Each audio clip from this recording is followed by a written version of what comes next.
Okay, time for convening having arrived. The Senate will come to order. Would ask that unauthorized visitors exit the chamber at this time as the Senate is coming to order.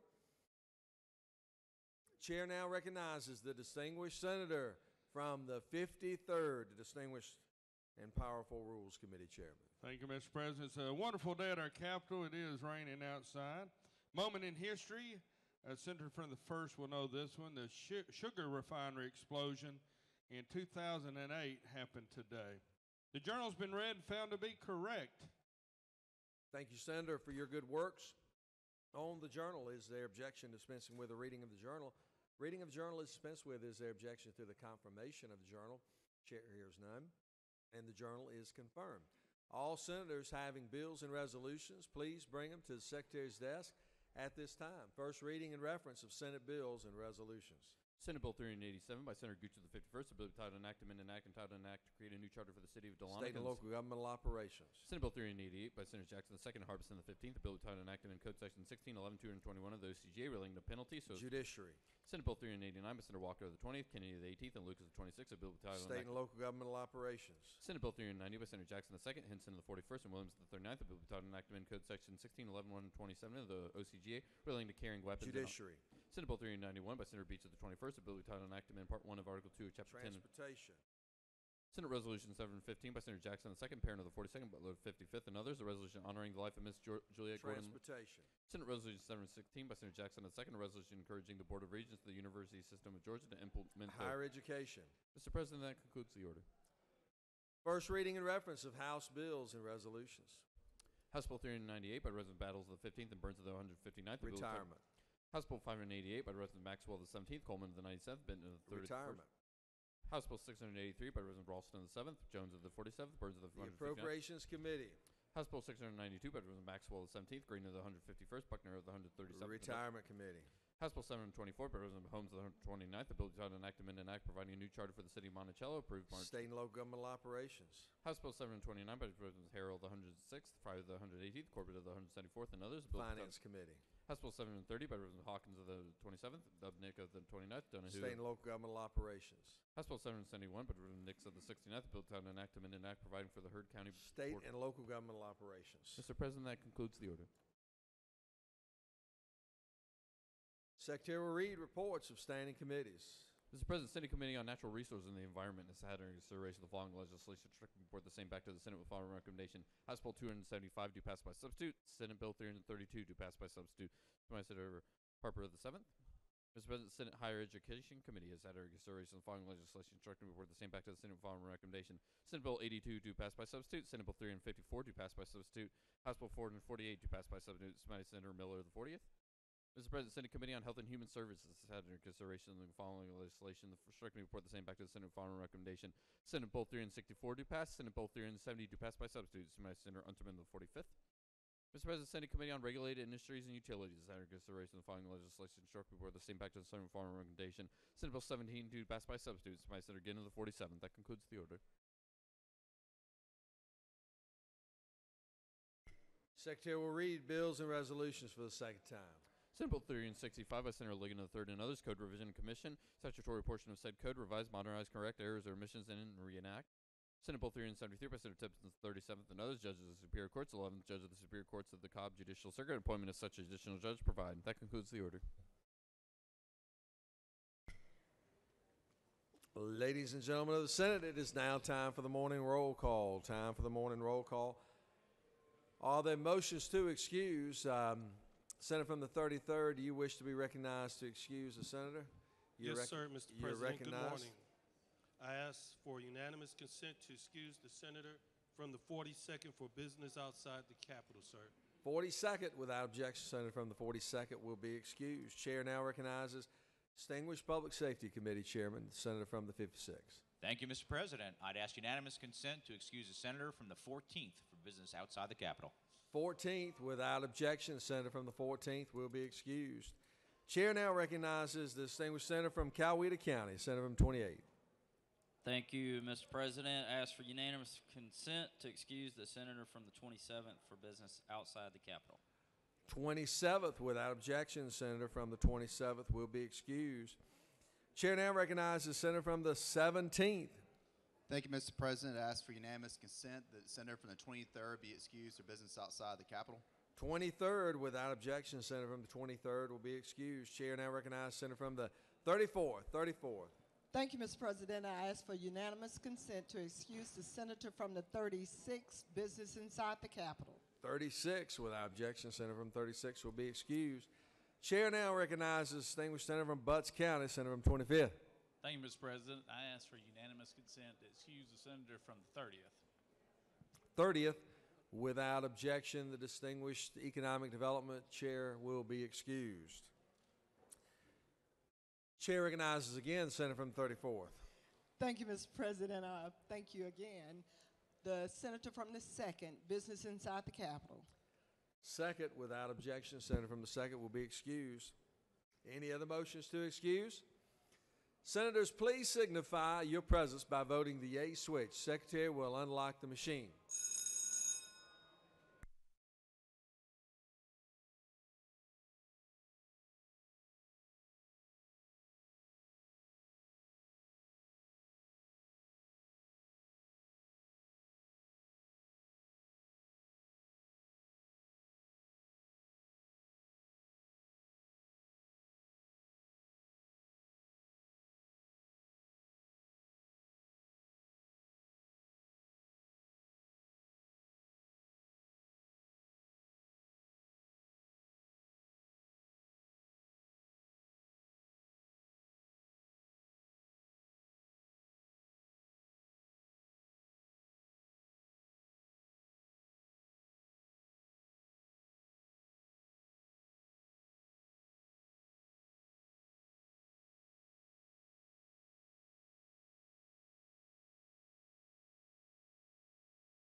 Ladies and gentlemen, it is now time for our morning devotion. Would ask that all senators please take your seats and cease all audible conversation at this time as we are now preparing the Senate for our morning devotion. Doorkeepers, if you would, please secure the chamber at this time. It is now my distinct honor to recognize the senator from the 41st for the purpose of leading us in our pledge and introducing our chaplain of the day. Senator? President, thank you.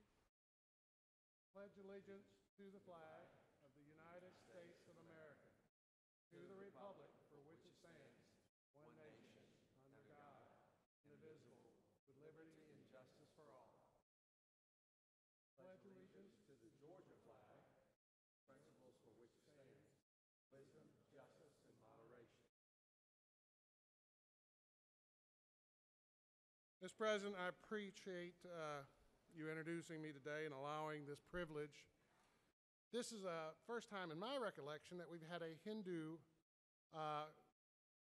someone of the Hindu faith come and minister to us as we start our daily deliberations on the state's business. And I think it's going to be very special. You know, our state is vast and diverse and strong, and all the different faiths come together to make us a great, great state. So I'm honored today to introduce first Rick Desai, who is an active member of the BAPS Mandir in Lilburn, Georgia. We have one of the largest holy sites in America there in Lilburn. The Hindu Mandir is beautiful. He'll tell you a little bit about it, but it's a very active faith in our community. Myself, Senator Thompson, I know P.K. Martin's been out there. We have actively been involved because they brought us involved and made it part of our life. Last few months ago, Senator from the 5th and I were there when they gave over a check. They raised over $165,000 for the Nature Conservancy for tree plantings and other things. So they're always active in the community doing so much. So I just want to thank them for what they do, thank them for their many devotees in Georgia. A conservative estimate states that BAPS mandirs attract over 50,000 devotees on any given Sunday nationally, and there are 7 BAPS Hindu mandirs in our state. So it's a very active and important part of our state. So if you would, Mr. Sai, if you would introduce our priest and say a little bit more about your mandir. Thank you. Good morning, everyone. First of all, let me thank the Lieutenant Governor, Casey Cagle, our Senator Steve Henson, Senator Kurt Thompson, Senator P.K. Martin, Senator Renee Unterman, Senator Mike Dugan, and many other friends that are here in the chamber today. We are humbled and honored to be with so many of friends in this chamber, and we're appreciative of this great opportunity. Hinduism believes strongly in the principles of nonviolence and thus shares a very deep-rooted relationship with Georgia and the everlasting bond between Reverend Martin Luther King Jr. and Mahatma Gandhi. When we talk about being a diverse state, the mandir is a stunning symbol that shows our cultural acceptance and diversity unlike any other. This all-stone, hand-carved edifice is truly a marvel to be recognized. It is made of 36,000 pieces of stone. Italian Carrara marble, Turkish limestone, and the Indian pink sandstone were all brought as and assembled as 3D jigsaw puzzles right here in our great state. There is no structural metal used in the construction of this mandir. The mandir is considered a labor of love. Labor of love because more than 1.3 million volunteer hours went into the building of this mandir. People of every profession, every aspect of life played a very important role in the making of this mandir. It is said that the building will last some 1,000 years. So if you have not visited, let me tell you, we have plenty of time. As Hindus, we are guided by the basic principles of our Guru, His Holiness Pramukh Swami Maharaj, who stated that in the good of others lies our own, in the progress of others abides our own. Respect for all faiths and cultures is at the core of our existence and belief. Today, we shall be praying for Samp, meaning unity, and Shanti, meaning peace. Senator Henson mentioned the word mandir. Mandir is the official term for a Hindu house of worship. If you were to dissect the word man and dir, man is your mind or the heart. Dir is at peace. It is a place where the mind or the heart finds peace. And the small prayer that will be performed by Pujari Vipul prays for peace. Peace in the decisions that will be made by our elected officials on a daily basis while you're in session. Praise for peace for our president, for our governor, and for all of our legislators to make the best decisions and to be able to serve the constituents who have elected you. Peace in the world, peace at home, peace in our hearts and minds, peace in our lives, and those whom we impact knowingly or otherwise. Peace amongst the stars, the earth, and the environment. Peace amongst everything that exists in the world.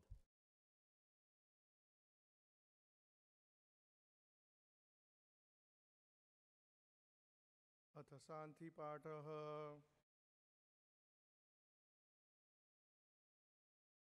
Hari ओम अध्यो शांतिरंतरिक्षगु शांति पृथ्वी शांतिरापः शांतिरोषधयः शांतिः वनस्पतयः शांतिर्विश्वे देवाः शांतिर्ब्रह्म शांतिः सर्वगु शांति सामा शांतिरेव शांतिः यतो यतः समीहसे ततो no अभयंकुरु सन्न कुरु प्रजाभ्यः पशुभ्यः विश्वानि देव सवितदुरितानि परासुव यद्ब्रन्त तन्न आसुव ॐ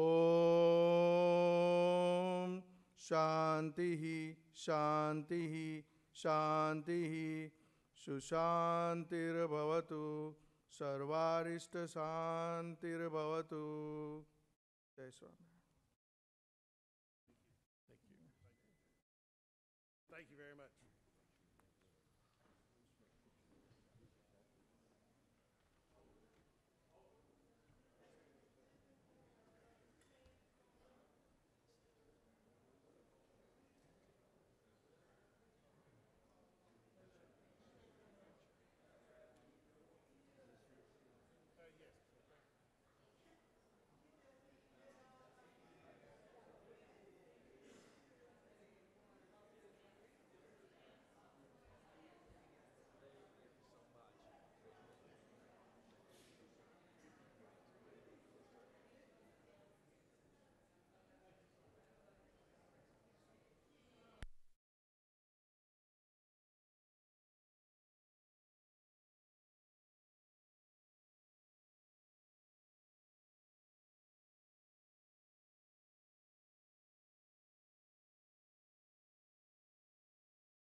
If I could have the Senate's attention for a moment, please.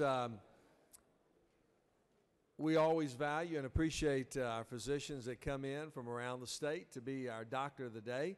And it's now my honor to recognize the distinguished minority chairman, our leader, to introduce our Doctor of the Day. It's an honor. Thank you, Mr. President. Senator Dugan is not here, so I'm honored to fill in. Dr. U. Smith received his medical degree from Medical College of Georgia School of Medicine, and has been a practicing OBGYN for more than 30 years. He is currently the president of the Georgia OBGYN Society and recently closed his practice in Thompson, Georgia, although he continues to practice in Upson Regional Medical Center and help out his former partners there. He also enjoys his grandchildren, and he has contributed to our state tremendously. His term as president has been fruitful, and we're honored to have Dr. U. Smith here taking care of us today. So if you have any needs, make sure you see him. And Dr. Smith, would you like to say a few words? Certainly. Thank you, Mr. Chairman and Mr. President, for the opportunity of being Doctor of the Day.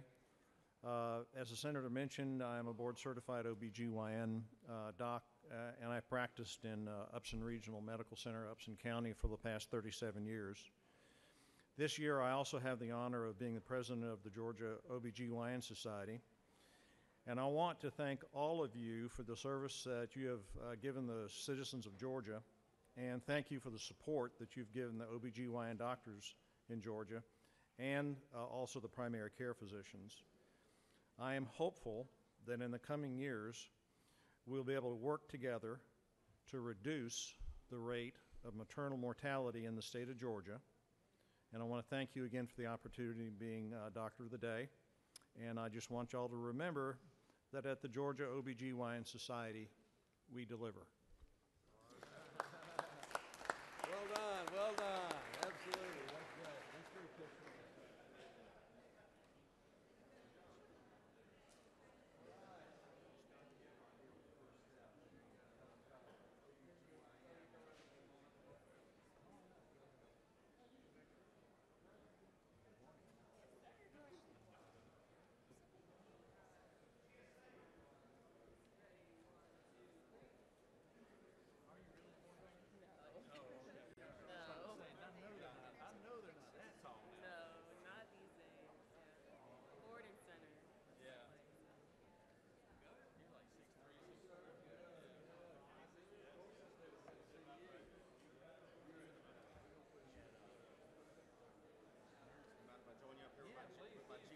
GSA person over here. You playing tequila or you playing Lilburn?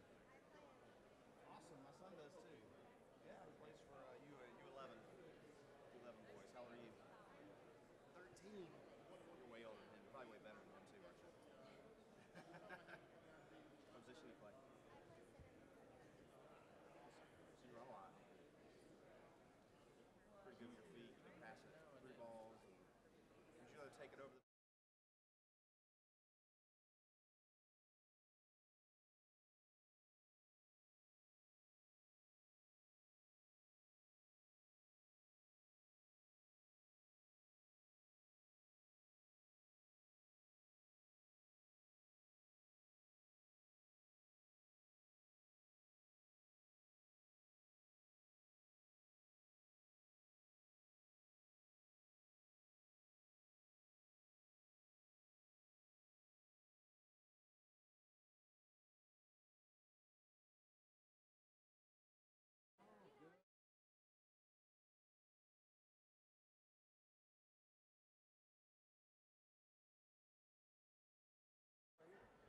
We have a special group we would like to recognize at this time. Secretary will read a resolution. Senate Resolution 658 by Senator Jones of the 25th, Anderson of the 24th, Jordan of the 6th, and others. A resolution recognizing February 7th, 2018 as National Girls and Women in Sports Day at the state capitol and for other purposes. Whereas this day exists in order to acknowledge the past and recognize current sports achievements, the positive influence of sports participation, and the continuing struggle for equality and access for women in sports. And whereas the history of girls and women in sports is rich and long, yet there has been little national recognition of the significance of girls and women's athletic achievements. and whereas it abundantly fitting and proper that this great cause and mission for girls and women be furthered through the recognition of February 7th, 2018 as National Girls and Women in Sports Day at the State Capitol. Now therefore be resolved by the Senate that members of this body recognize February 7th, 2018 as National Girls and Women in Sports Day at the State Capitol. That concludes the order.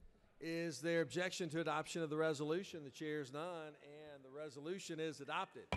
It is a great honor to recognize these wonderful athletes that are with us here today on the podium and to speak to the resolution and recognize our special guest. It is now my honor to call upon the distinguished senator from the 25th. Thank you, Mr. President. It is my honor today to stand before this body and recognize a group that I can't believe we hadn't done it before, to be honest with you. This is the 32nd annual recognition of National Girls and Women in Sports, and it is something that is, I'm proud to say, is something that since Title IX took place in 1972, the participation level for women in sports has grown immensely, and this paved the way for women not only to have a platform to perform at the collegiate level, but also have a platform to further themselves in the business world, whether it be in administration levels, athletics, business, or whatever their heart desires. And we've got a star-studded group here today. We've got current and former professional athletes.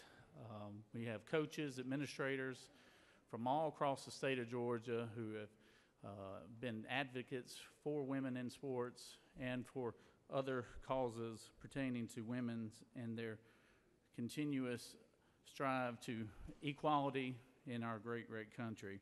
But the one who deserves all the credit for putting this event together today is Dr. Heather McCormick, who is with the University of Georgia. She's a triple dog scholar from the University of Georgia and a former student athlete.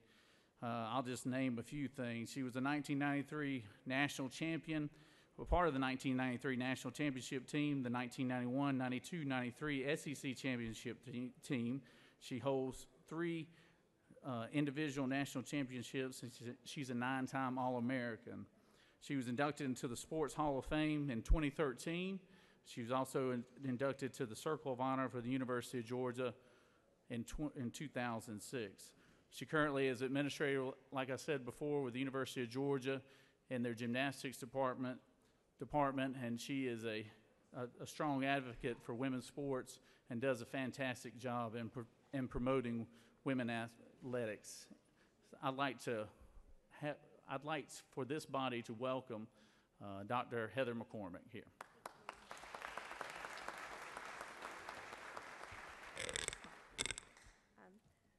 The benefits of sports is why I stand here before you now. That is because I am a byproduct of Title IX. I began the sport I love, gymnastics, at the age of 7, and it would teach me discipline, mental toughness, and the importance of setting goals. Gymnastics taught me how to deal with success as well as failure, and through competing, I gained self-confidence. As a first-generation college student, I am forever thankful for Title IX and the athletic scholarship it provided me, as my collegiate experience, academically and athletically, would change the trajectory of my life. While I had the opportunity to achieve at the highest levels in my sport, perhaps the title I'm most proud of is that of PhD. I know all too well the personal benefits of sports participation, and that is why I'm a fierce advocate of participation in sports, not only for girls, but also boys. Today, we are celebrating the 32nd National Girls and Women in Sports Day, and we are celebrating the achievements of girls and women in sports, but we also had the opportunity to discuss some of the inequities that still exist in regards to access and opportunity. When Title IX passed in 1972, females made up only 7.4% of all high school athletes. That was only 294,000 females participating in our country. The argument back then was that girls aren't playing sports because they're simply not interested. 1 year after Title IX was enacted, girls' participation jumped to over 800,000. Last year, it was reported that girls participated at the rate of over 3.4 million, which is approximately a national average of 43%. In our great state of Georgia, we are slightly below the national average, with female participation at 40%, which means male participation is at 60%. Girls in Georgia need continued access with opportunities to sport to ensure they are not sitting on the sidelines. We are here today to tell you that National Girls and Women in Sports Day is important, and it's important because all of these 4 young women behind me They all benefit from sports. Today is important because Jordan Barrow, who enjoys gymnastics, she needs to have the opportunity to compete and learn how to set goals. Today is important because girls like Penn Pennington, who enjoys the sport of soccer, has the opportunity to play and receive the benefit of building character and confidence. And today is important so that girls like Ellison Martin, who has been breaking barriers in the sport of football since the age of 6, playing strong safety, has the opportunity to continue to play the sport she loves while redefining what females are capable of. And today is important so that girls like Olivia Nelson Adota, who attends Winder Barrow High School and was recently named the McDonald's High School All-American and signed a scholarship to UConn to play basketball. It's important for girls like her to have access and resources in basketball and work towards her goals of one day playing in the WNBA.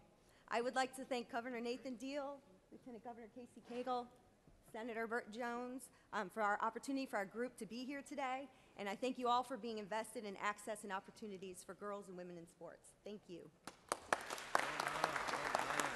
Excellent. Thank you so much. Good, good. Okay, we'll rescind that UConn commitment. Bring you back to the University of Georgia. We also have in the Senate today as well the head coach of the Atlanta Dream. Great to have you with us as well. Thank you so much. If you haven't taken in one of the games, you need to do so. It's a lot of fun. Thank you.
Let me have the Senate's attention. We have another special guest we would like to recognize to the Senate. Secretary will read a resolution. Senate Resolution 601 by Senators Miller of the 49th, Unterman of the 45th, Wilkinson of the 50th, and others. A resolution recognizing and honoring Captain Reuben Black for his work on the front lines in the battle against Georgia's opioid crisis and for other purposes. Whereas Reuben Black is a native of Gainesville, Georgia, and is a retired Delta Airlines captain and instructor. Whereas he has served as a volunteer for many years in a number of worthwhile programs. And whereas Mr. Black has organized and participated in over 90 interventions with individuals who had substance abuse problems, and whereas he has organized and directed the distribution of drug safety materials to over 90% of the medical facilities in Hall County. Now therefore be resolved by the Senate that the members of this body recognize and honor Captain Reuben Black for his work in the battle against Georgia's opioid crisis. That concludes the order. Is there objection to adoption of the resolution? The chair hears none, and the resolution is adopted. It is a great, great honor when we are able to recognize very special people that have made a huge contribution to the well-being of others. And certainly Reuben Black is one of those individuals that hails from Gainesville, and he also has a couple of my personal friends in the gallery I'd like to recognize, Dallas and Bobby Gay, that are here. If you would stand while we recognize you.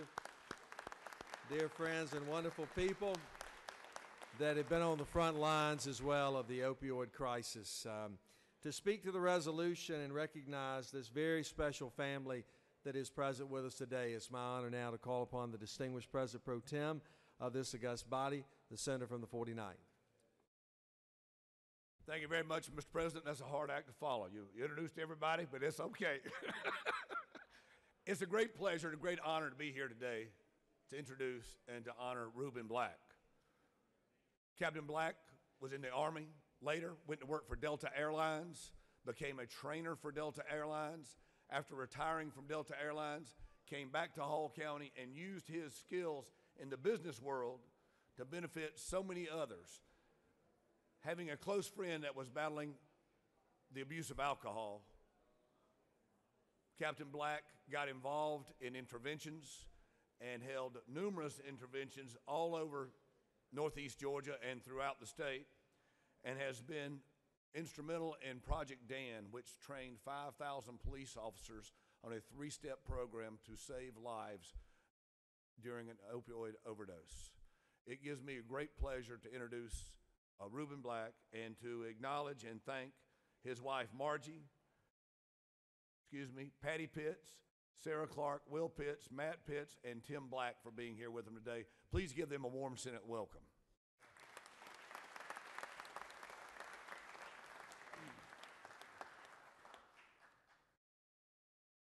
I have about 3 minutes. I want to thank my family that's here supporting me in all this rainy weather. But I really want to take my time to thank you for this recognition. I'll cherish its memories for the rest of my life. Thank you. I also want to thank you, the Senate, for your part and your continuing efforts to be a part of the battle to turn around this horrible drug epidemic that's destroying lives in our state. I'm especially thankful for the laws that have given us such things as the PDMP, that's the that is the Prescription Drug Monitoring Program, which will give us a great new touch over addictive drugs.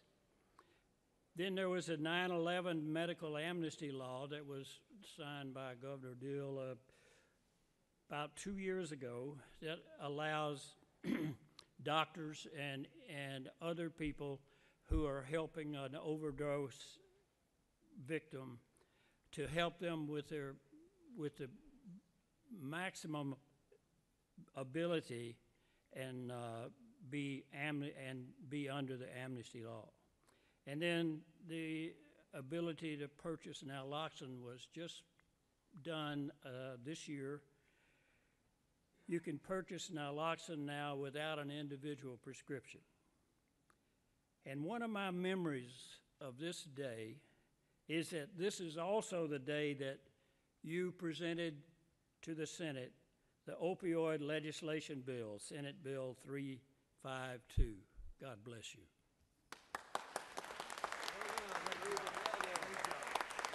Beautifully said.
Secretary will read a resolution as we have some special guests we would like to recognize at this time. Senate Resolution 615 by Senators Harbison the 15th and McCuna the 29th, a resolution recognizing February 7th, 2018 as Columbus Day at the state capitol and for other purposes. Whereas Columbus was the first consolidated government in Georgia, and the Columbus region of Georgia is known for its fantastic visitor attractions. And whereas the Greater Columbus, Georgia Chamber of Commerce is the first chamber in Georgia to receive a 5-star rating. Now therefore be resolved by the Senate that the members of the body recognize February 7th, 2018 as Columbus Day at the state capitol. And Senate Resolution 616 by Senators Harbison the 15th and McCuna the 29th, a resolution recognizing and honoring the establishment of Fort Benning on its centennial anniversary and for other purposes. Whereas on April 4th, 1917, the day after President Woodrow Wilson asked Congress to issue a declaration of war against Germany, Columbus, Georgia, and the Columbus Chamber of Commerce started working towards having an army camp with at least a brigade of troops. Whereas a committee of the Columbus Chamber of Commerce voyaged to Washington, D.C. to promote Columbus as a site for one of its new camps, but was met with little success. And whereas the War Department decided to create a special board to select a site to train soldiers in infantry skills and tactics, and whereas Columbus, Georgia was selected as one of 4 prospective sites, and whereas the United States Army approved the recommendation that the Infantry School of Arms would be located near Columbus, now therefore be resolved by the Senate that the members of this body recognize and honor the establishment of Fort Benning on its centennial anniversary. That concludes the order. Is there objection to adoption of the 2 resolutions? Chair hears none, and the resolutions are therefore adopted. It is always an honor when we have our cities to come in communities that are making a tremendous impact to our great state. Columbus is such a great city. We value what they do, and obviously having the Mayor Tomlinson, present with us today is a special treat, but also Fort Benning, which is a tremendous asset to our great state. Having General Wesley here present with us today obviously is an honor for the entire Senate. We also appreciate the Chamber of Commerce in Columbus that does a wonderful job, led by Brian Anderson, who has been a personal friend of mine for many, many years. It's a great honor for me now to recognize the distinguished senator from the 15th and maybe the senator from the 29th as well, to say a few words on the resolution, but also to introduce our very special guests. Thank you, Mr. President. Good morning, everybody. I'm glad to have Columbus Day once again visited upon us with the distinguished Mayor, Teresa Tomlinson, along with our Major General here, our heroes. And we get a chance to thank them every day, and I'm just honored to do that. All of the people with us today will include Mayor Teresa Tomlinson, Mayor Columbus, Georgia Consolidated Government, Major General Eric Wesley, Commanding General at Fort Benning, Colonel Clint Cox, Garrison Commander at Fort Benning, Command Sergeant Major Scott Brack, the Senior NCO at Fort Benning, and of course, mentioned earlier, Brian Anderson, President of the Columbus Chamber of Commerce. And we're just glad to have you visit with us anytime you come down where the rivers run slow unless you're shooting the fastest urban rapids in the country. And the hospitality, we never have the sun set on. Great hospitality in the great city of Columbus, Georgia. And speak further, Senator from the 29th. I can't add much to what my good friend, the senior senator from Muskogee County, has said, other than it's always wonderful to celebrate Columbus and to celebrate the historic relationship between Columbus and Fort Benning that is celebrating 100 years this year. So it's just a pleasure to have the opportunity to recognize and honor these wonderful people. First, Mayor Tomlinson. Well, thank you, Senator Harbison, Senator McCune. Mr. Lieutenant Governor, and to the distinguished members of the Senate, it is my honor and privilege to be here this morning to bring you greetings on behalf of our 10 city councilors, our city manager, Mr. Isaiah Hughley, and our 200,000 proud Georgians in Columbus, Georgia. We are home to what we believe is the best delegation in the state of Georgia. We are home to the world's greatest military training base, the Fort Benning Maneuver Center of Excellence, so ably commanded by Commanding General Eric Wesley. We are also home to the international headquarters of AFLAC, Total Systems, Synovus, and many others. We are also home to the world's longest urban whitewater course. So come on down We'll take you rafting. I promise if you come down, I'll be in the raft with you. We do want to invite you tonight to the depot at 5 o'clock. We are going to have some fabulous food, some libations to cap off your productive day here. We'd love to talk with you a bit more about Columbus and just let you see the fine people of Columbus, Georgia. Thank you for what you do for the state of Georgia.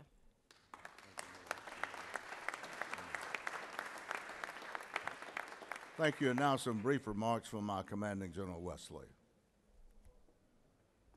Well, good morning. I'm Eric Wesley, and I command your Fort Benning, Georgia. And I just want to tell you how much I appreciate and the honor it is to be with this distinguished body. And I thank you, Lieutenant Governor, for letting us come up here, allowing us to attend alongside my mayor, Mayor Tomlinson. And I also want to thank you for reading that proclamation on the centennial year of Fort Benning here in Georgia. And I thank you for that, because I want to tell you it has less to do with the United States Army than it has to do with the people of Georgia. And if I could just share a quick story that will illustrate this, and not many people will realize this and know the background, but the existence of Fort Benning, as you may not know, has less to do with the Army than it does with the vision and strategic leadership of the people of Georgia, and specifically Columbus. If you look around the nation, most military posts were established because of an operation or a war at that time. West Point, the Revolutionary War; Fort Bliss, the war with Mexico.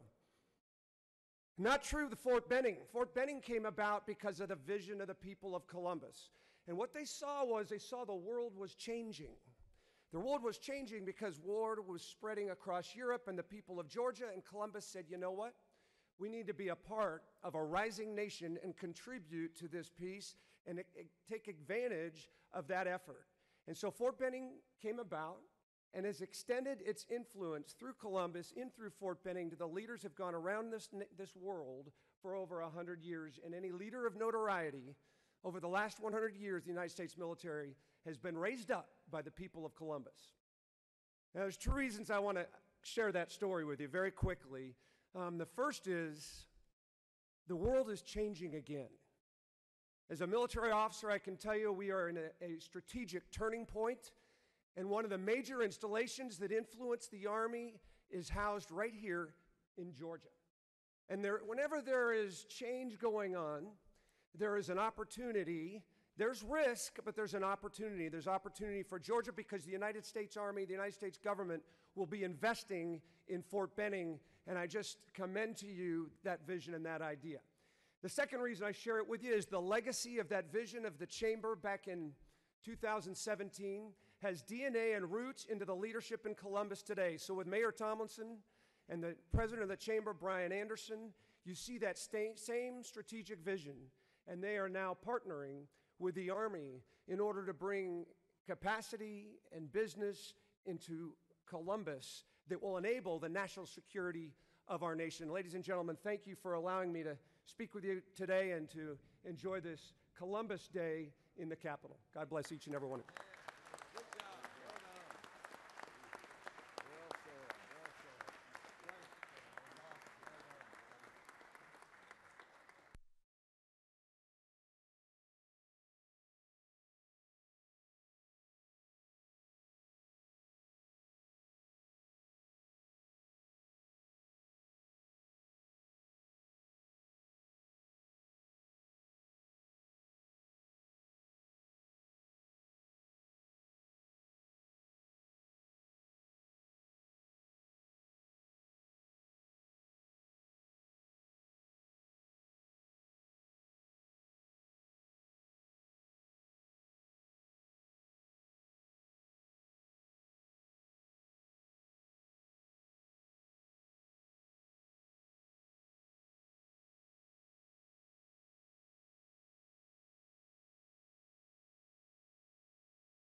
Are there any unanimous consents?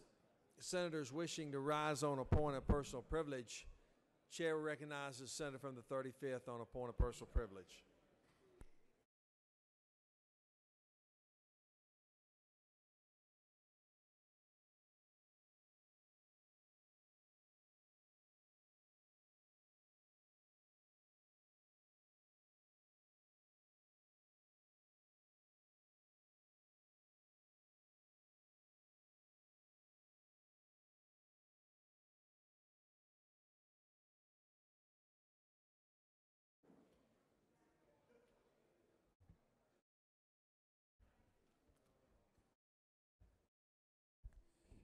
Thank you, Mr. President. Colleagues, ladies and gentlemen, I'd like to welcome the Next Generation Leadership Academy of the Defense Contract Management out at Lockheed. Our defense people, they're the Defense Contract Management Agency, which ensures quality supplies and services for our war fighters. The program ensures leaders are trained and groomed to take on leadership roles in the federal government. They're the ones who are protecting us and making sure that those who are protecting us have the right quality in hand. So we welcome you, our Lockheed sisters and brothers, and some of them are standing along the walls right now. You raise your hands, so let's give them a welcome. The rest of them are out in the hall. So thank you for what you do. We welcome you today. And I don't know if Douglas County is still upstairs. They might be over on the house side now. But today is Douglas County Day at the state capitol. And I am proud to welcome our Douglas County Chamber of Commerce, our Mayor of Douglasville, Mayor Rochelle Robinson, our Douglas County Commission Chair, Dr. Ramona Jackson Jones. She was upstairs just a few minutes ago. Our councilmen, many of them, and the commissioners, our school board chairperson. I don't know if they're still there. I think some of them may still be there, and our different elected officials. We had our business leaders, our CEOs and bankers, et cetera, and some of them are still here. So let's give them a warm Senate welcome. Douglas County Day. Thank you for coming. Thank you. We appreciate you. Thank you, Mr. President. I yield the well.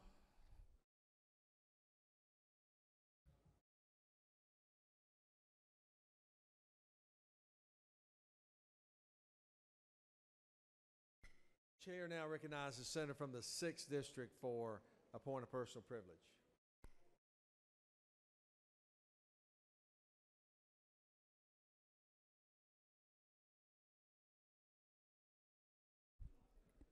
Good morning, Mr. President, members of the Senate. First, I want to recognize members of the Georgia Trial Lawyers Association Women's Caucus who are in the gallery today as part of GTLA's Lawyer of the Day program. This program gives GTLA members the opportunity to visit, to engage with their elected officials and better understand the work we do.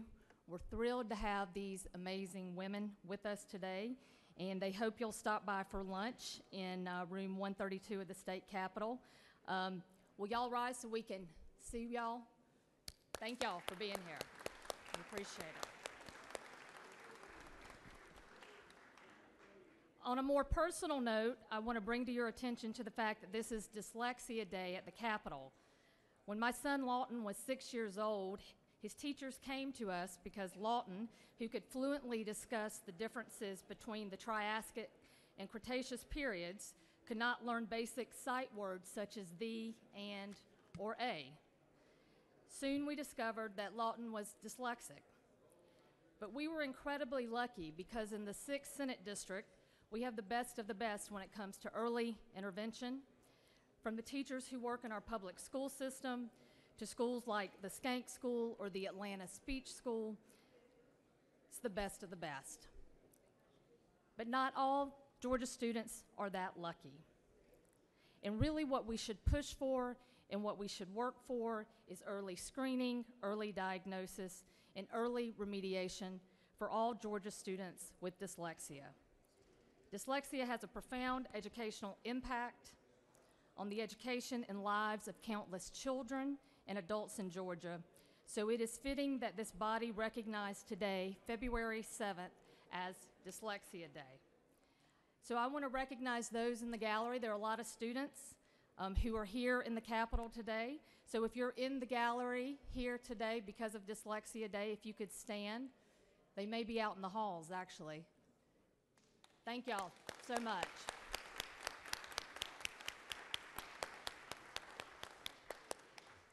Thank you.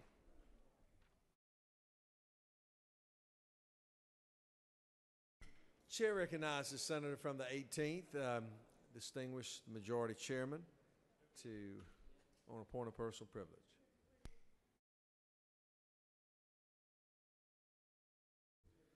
Thank you, Mr. President, and good morning. I'm pleased to tell you, colleagues, we've got some special folks from my district here this morning, specifically folks from Crawford County, the Crawford County Youth Leadership Program. Are y'all here, if you would? There they are in the back. Y'all give them a great welcome.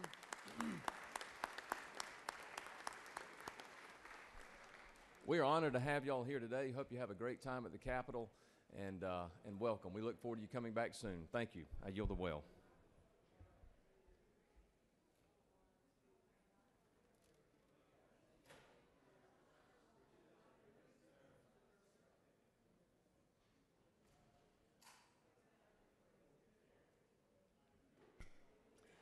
Chair now recognizes distinguished senator from Bartow County, senator from the 14th.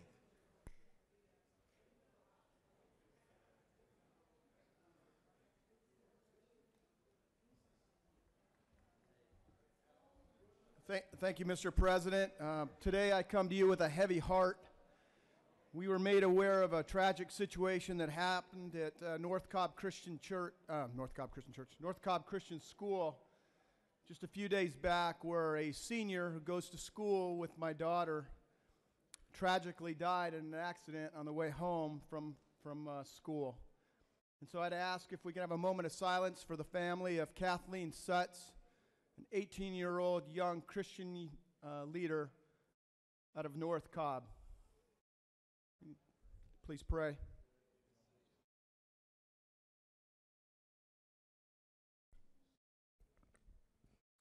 Amen. Thank you, Mr. President. I yield the well. Thank you, Senator. We have a consent calendar of privilege resolutions that is before you. Is there any objection? Without objection, the consent calendar of privilege resolutions are therefore adopted. We have another resolution we'd like to read, and the Secretary will do so at this time. Senate Resolution 718 by Senator Jackson of the 2nd, a resolution expressing the state of Georgia's reaffirmation of the bonds of friendship and cooperation with the state of Israel on the occasion of its 70th anniversary on April 19, 2018, and for other purposes.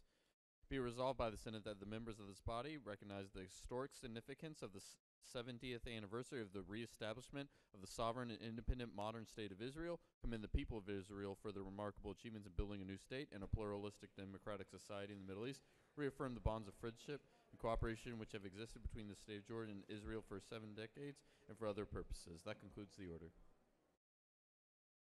Is there objection to adoption of the resolution? Chair hears none, and the resolution is adopted. We're now ready to move on to the general calendar. Are there any motions to withdraw or commit? Secretary will read Senate Bill 118.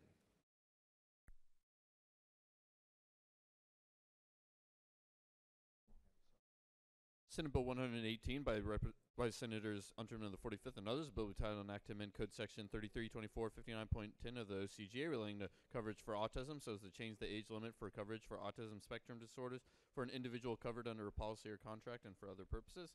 Mr. President, the Senate Committee on Insurance and Labor offers the following substitute Senate Bill 118, Bill Title and Act, amend Code Section 332459.10 of the OCGA relating to coverage for autism, so as to change the age limit for coverage for autism spectrum disorders for an individual covered under a policy or contract and for other purposes. That concludes the order.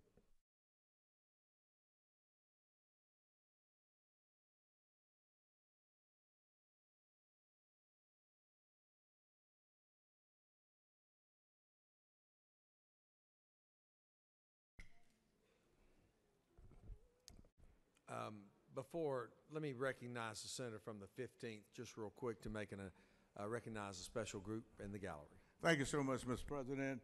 Members of the Senate, I'd appreciate it if you issue a warm welcome to the Macon County Youth Leadership Group now in the gallery. My constituents from Macon County, are you up there? Please stand and let's welcome them.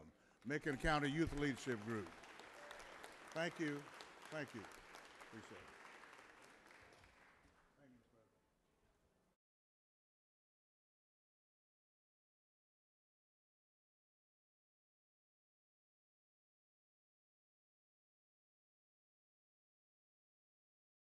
Chair recognizes the distinguished senator from the 45th, the distinguished Health and Human Services Committee Chair, to present the bill.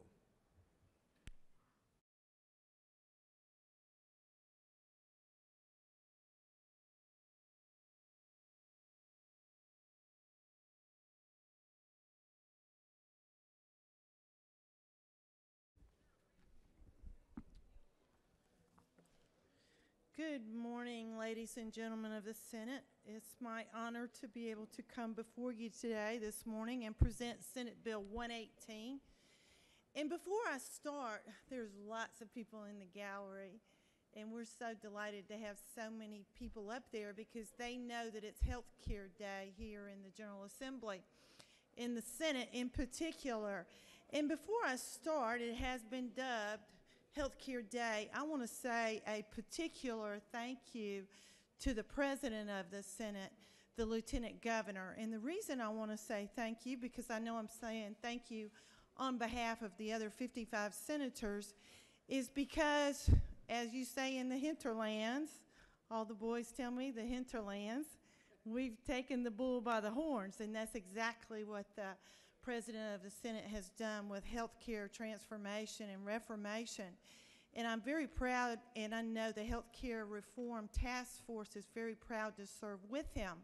And the reason we are is because the sign of a true leader sets the ones below him or her to let them do to the best of their capabilities.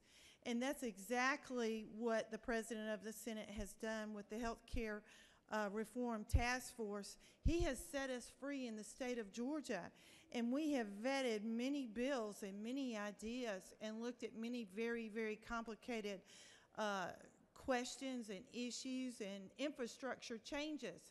And I just want to say thank you to him for having that foresight to be able to look at his lieutenants, to look at his senators, and allow us to go and set forth and to bring back to him and all of us collectively, Democrats and Republicans, to bring these issues and ideas forward, because I think they're very positive for the 10 million Georgians that we help take care of. The very first bill we're going to talk about today is Senate Bill 118, and I do know that we have many new senators. We have many freshman senators. I admit I'm a dinosaur. I've been here a long time. We got a lot of new people. And a lot of these people do not know the battles that us old folks have been through. And we have had a lot of bloodshed, literally, here on the floor. And there are issues that are complicated issues, and that's why there has been a lot of debate about them. They are worthwhile issues, and they have bubbled up from those 10 million Georgians as a certain need. And that's exactly what the issue and the diagnosis of autism spectrum disorder has done. So you new freshmen that are sitting here, I noticed some of them aren't at their desk. They ought to be at their desk when we're getting ready to vote here. But these new freshmen don't understand the battle wounds that we have. And I'm just very grateful. The Senate, not the House, we have been the leader on the forefront of the issue of autism. And we're I am, and I think I speak for all of y'all that have been here. We are very delighted that we have that foresight and that vision, because we understand that when you diagnose a child at a very young age, you give them the ability to speak, you give them the ability and access to behavioral therapy, that if you teach them and help them when they're very young, that you're not going to be paying cost when they're 12, 13, and 14 years old, that it is a savings. So in this particular bill, those battles that I was talking about, we first of all had a mandate on private insurance plans. And the ironic thing is that on Medicaid and on the state health benefit plan, we're already covering these kids. We cover them to age 21 years old. So your children that you're taking care of on the state health benefit plan, if you do have it, we're covering them. This is insurance plans that are private plans. It's employees of 50 or less are exempt. So we're talking about a very small population of people that have private insurance plans. Our existing current law that we fought so hard to get is currently 6 years old. Now, if you ask me as the chairman of the health insurance, yes, I would like to be with the other states. 47 states have passed autism insurance reform. A lot of those states have the 21-year-old limit. There are only a few states. Georgia has the lowest cap in the nation at 6 years old. To me, that's a travesty. And I understand the making of bills and the mushing and getting together and the collaboration and working. And one of the most important things we don't want to do is have mandates that raise insurance premiums. Because I'm just like you. I get all those calls, I can't afford my insurance. My deductible is $10,000. I think I have insurance, but then when I have to go and use it, I find out I really don't have very good insurance, and now I'm broke. I have medical debt. So we're not trying to outclass or outplace any other state. So I feel like raising it to 12 years old is a good negotiated agreement. So we're raising the age cap from 6 years old to 12 years old. Will it in the future go up to 18 and 21? I hope so. But we're also being and taking care of our fiduciary responsibilities, and we're making sure that those insurance premiums don't go up too much, that we price people out of the market. So Ava's Law, last revision was in 2015. This is 2018. We feel like this is a prudent. When you look at the per member per month, it costs about 50 cents per member per month on those individual plans. But when you look in actuality, it saves $187,000 to $203,000 per child that is enrolled in these programs.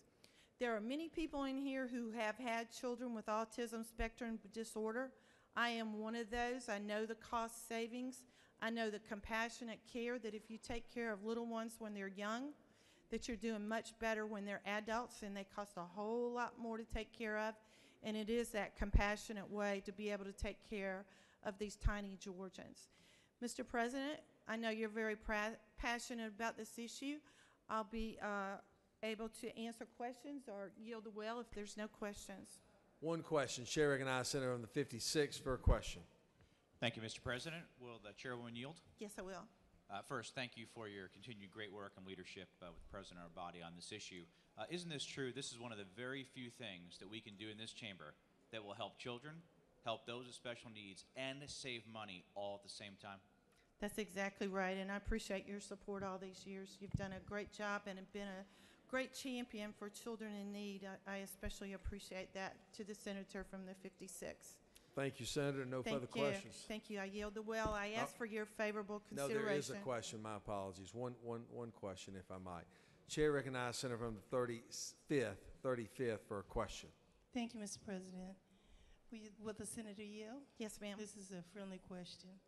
Isn't it true that many of the young people who are diagnosed now with autism in the public schools don't know until they're in the kindergarten or first grade, so they're already almost 6 years old before they get the real diagnosis of autism? So the age is 6 years old now on the current legislation, so your legislation is very needed. Thank you, Senator, and I agree with you 100%. And also, when that 6-year-old goes into first grade, they have to have an IEP. Yes. And oftentimes in the public school systems, especially like in my school system, 190,000 students, I think, it may take a long time to get an IEP and then to get it implemented. So it may be the second grade before they actually get those individual services, and that's right. You're exactly right when you ask that question. Well, I truly appreciate your legislation, and I hope that we continue to move forward in helping these young people with autism. Thank you. No further questions, Thank Senator. you. Thank you. I yield the will. Senator from the 38th wishes to speak. You are recognized this time.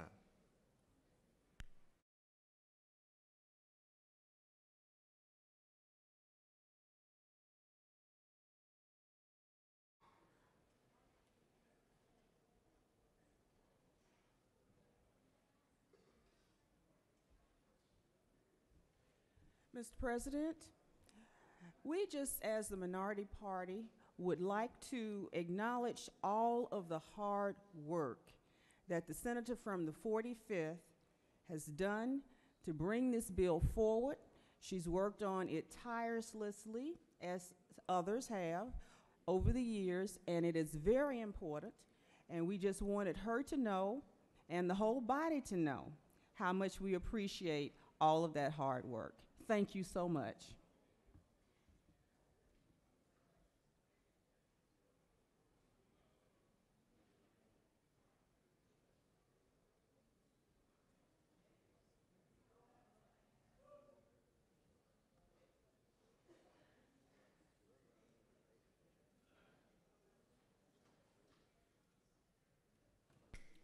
Questions on the adoption of the committee substitute. Is there objection?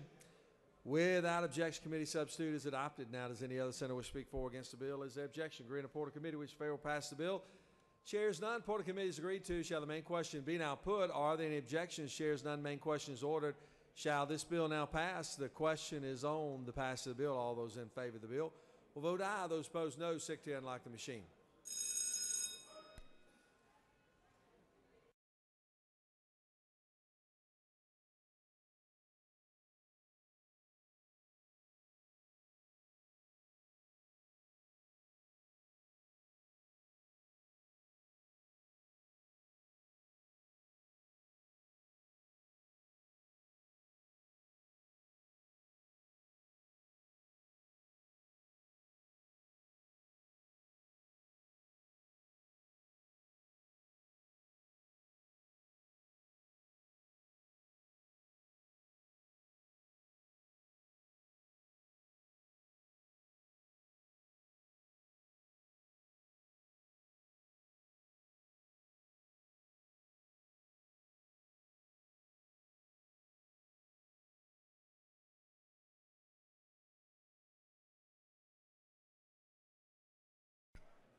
On the passage of the bill, the yeas are 50 and the nays are 3. And this bill, having received the constitutional majority, is therefore adopted. Secretary will read Senate Bill 352. Senate Bill 352 by Senators Unterman of the 45th and others. Bill will be titled Enactment Article 1 of Chapter 1 of Title 31 of the OCGA relating to general provisions relative to health, so as to prohibit patient brokering, to create a director of substance abuse, addiction, and related disorders, provide for appointment, to provide for qualifications, to establish the Commission on Substance Abuse and Recovery, provide for membership, to provide for duties, to amend Chapter 1 of Title 33 of the OCGA relating to general provisions relative to insurance, so as to provide for a fraudulent insurance act and for other purposes. Mr. President, the Senate Committee on Health and Human Services offers the following subject to Senate Bill 352, a bill entitled an act to amend Article 1 of Chapter 1 of Title 31 of the OCGA, relating to general provisions relative to health so as to prohibit patient brokering, to provide for definitions, to provide for exceptions, to provide for penalties, and for other purposes. That concludes the order.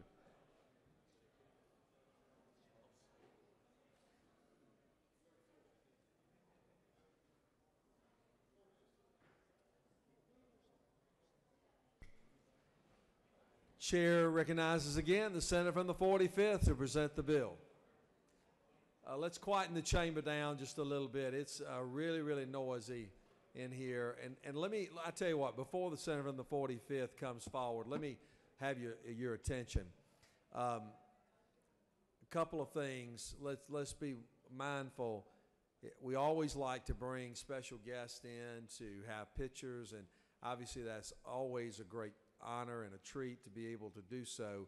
But let's be mindful that those individuals need to come in for a picture, and then they need to exit the chamber at that time because many senators have others that are coming, clogging the walls of the chamber. It creates not only a problem in terms of getting people in and out, but also a noise factor. The other thing that I would just caution every senator as well is to speak in a quiet voice, When I'm listening up here and I'm hearing voices that I can pick out and hear your entire conversation, you're speaking too loud. And so please stay in a quiet voice. Chair recognizes Senator from the 45th.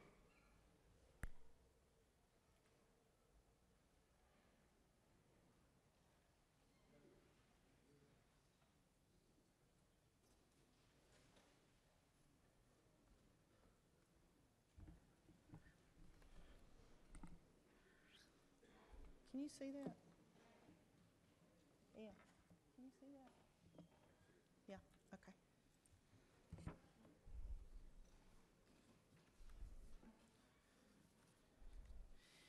Thank you again, ladies and gentlemen of the Senate, and I appreciate your previous vote.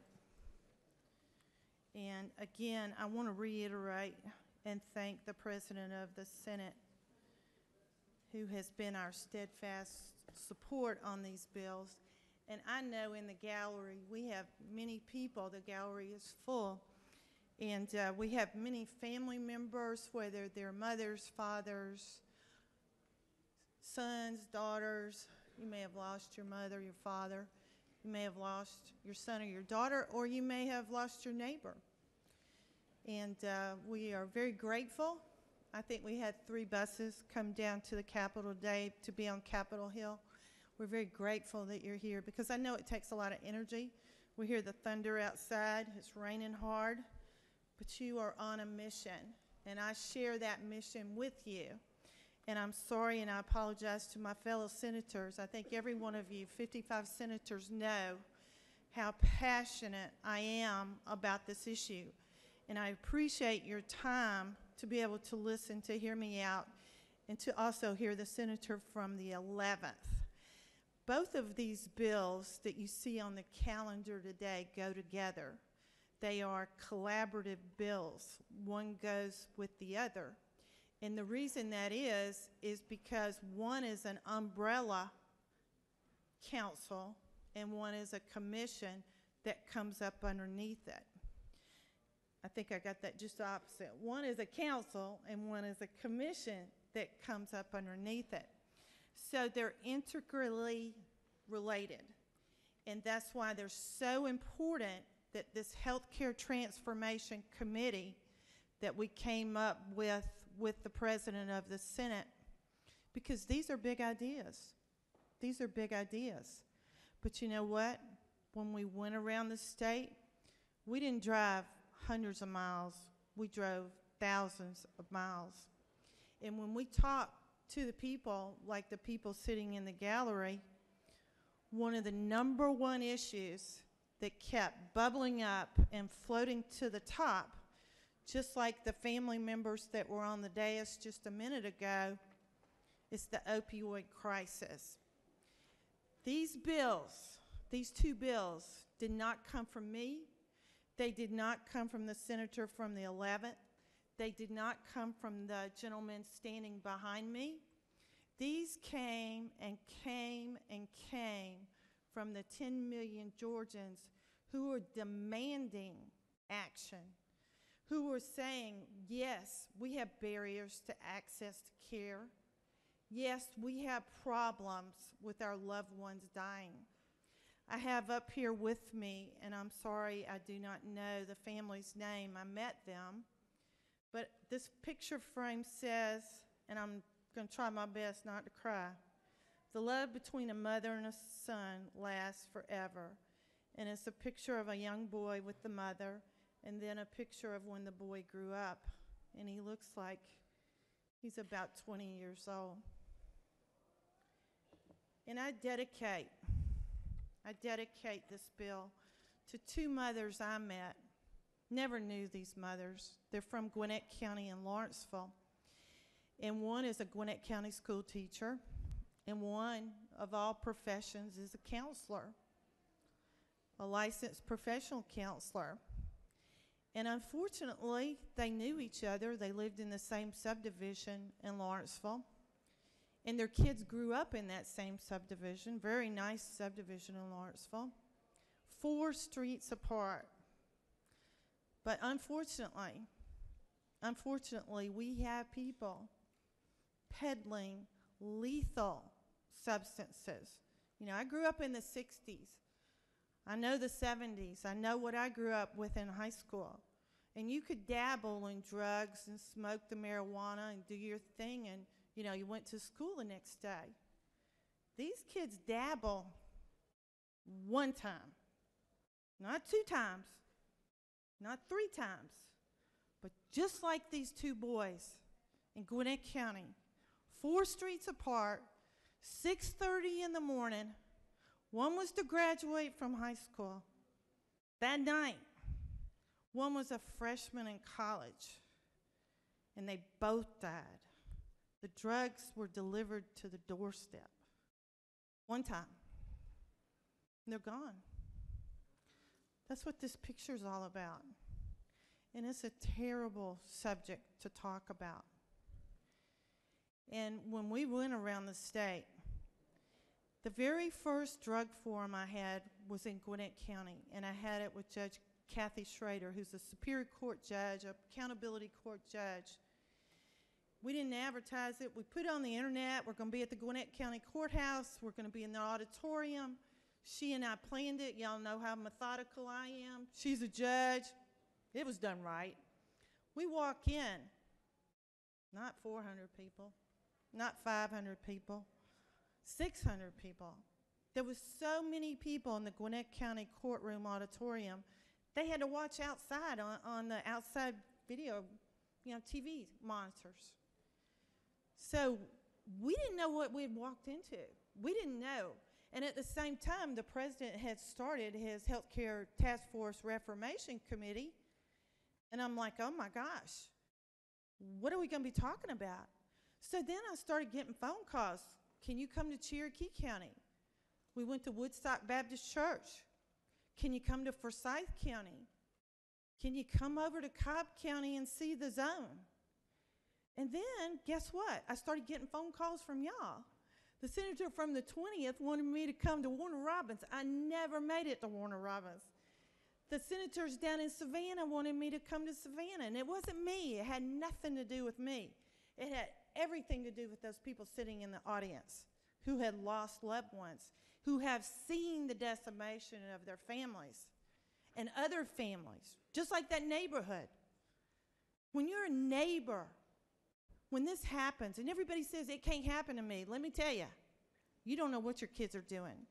You don't know what's going on. I have a 100-acre farm in Walton County. My brother called me the other day. He said, Renee, you know what I found on your property? It has a dirt road on it. It's not in the hinterlands. I hate to tell the senator. He found a whole thing of syringes, used syringes on the dirt road, piles of them. And it was somebody who was either doing the drugs before they went to work or after they came home. But whoever's sitting at home on the sofa, they didn't want them to know they were using the drugs. So it's a serious problem. I could go on and on and on, and I'm not, because every one of you already knows about it, because you're facing it in your district and you're getting those phone calls from those people. First of all, let me just thank, and I'm going to move on, the Davis Direction Foundation. Missy Owens, stand up. She's from Marietta. Give her a round of applause. She has one of the best peer-to-peer support recovery programs in the state of Georgia. We're trying to replicate it. She does a fabulous job in Cobb County. Also, we have Graceway. Graceway in Albany, Georgia. When we were doing all those thousands of miles, guess where we ended up? 4 times.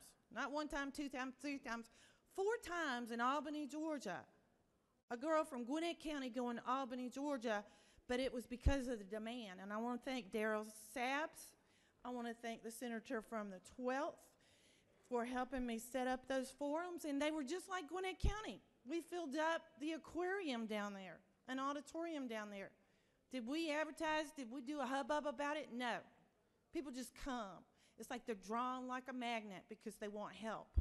The other people I want to help, Phoebe Putney Hospital, Judge Catherine Schrader with Gwinnett County, the accountability courts, Governor Nathan Deal, who has set up these. Every jurisdiction in the state of Georgia now has accountability courts.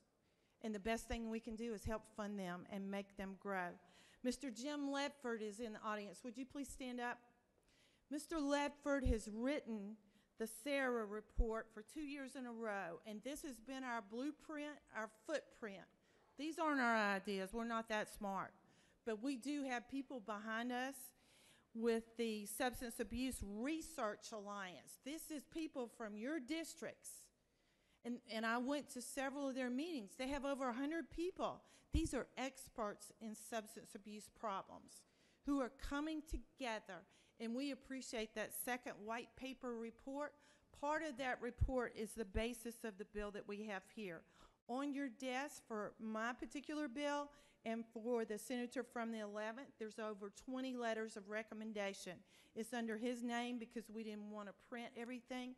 Some of mine are exactly like his and vice versa, but these are major institutions, whether it's the pharmaceutical, it's the hospital, the list goes on and on and on of people who support these measures. And it's not just my bill, it's his bill from the 11th that they support. So I want to go through the bill, and before I do, I just want to say thank you to those 2 mothers that I was talking about. Their son's name is Joe, and one is named Dustin. And the one that is named Joe has a program. It's called #Honor Joe, and you can look that up, and people are wearing bracelets in honor of Joe. And it's not necessarily Joe.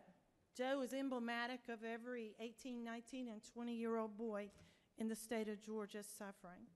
So going through the bill, Senate Bill 352, it is the Substance Abuse in Georgia Act. And one of the things that was alarming to us when we first started doing these studies, and this is from that Sarah group, 1.4 to 9.5 individuals per 100,000 from 1999 to 2016 have died. That's the increase, 1.4 to 9.5. The Georgia Department of Public Health reported that in 2016, opioid-involved overdoses accounted for 2,435 emergency room visits. That's 929 deaths. But I hate to tell you, that's for 2016. 2017 is over 1,000 deaths.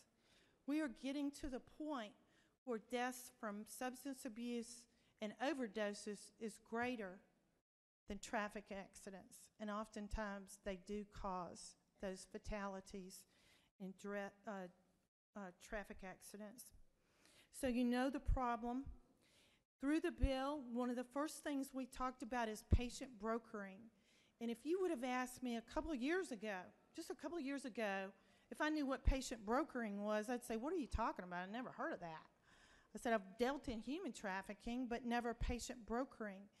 And this idea and this issue, just as the epidemic has migrated down from the North Atlantic states and the eastern seaboards from Kentucky, West Virginia, Ohio, and it's literally knocking on our door in Georgia, and it's here. Patient brokering migrated up from Florida. And the state of Florida wrote this bill last year, and in particular, they've had a high incidence in Palm Beach County. Because what people are doing, when you see an infusion of money put into a state, unfortunately, you got vultures. You got people who want to capitalize on it. They want to make money. And that's exactly what they're doing with patient brokering. They go around and they look for addicts, and they take them from one state to another state where they can generate a revenue stream. And oftentimes that state that have had Medicaid expansion, or these people have access to more entitlement. So these people are taken to other states, they're promised good things, but when they get to that state, as the prosecutor in Palm Beach County that I quoted in the committee, he said they're flop houses. They get down there, they think they're going to Florida, they think they're going to a good place, they think they're going to be rescued, they think that they're going to get over their addiction, but guess what? They get down there and it's even worse. It's what they call in Florida a flop house, a substance abuse house that has no therapeutic treatment to it. They just offer that, but when they get down there, their dreams are busted. So they're really victimized as addicts. And that's what this particular clause in the bill prevents. We match the Florida law. I know there's some consternation in the hallways about this particular part of the bill. We are not trying to change the referral patterns of any mental health system. 99.9% of providers do a great job. It's these that come in from out of state oftentimes, and this is what we're trying to prevent.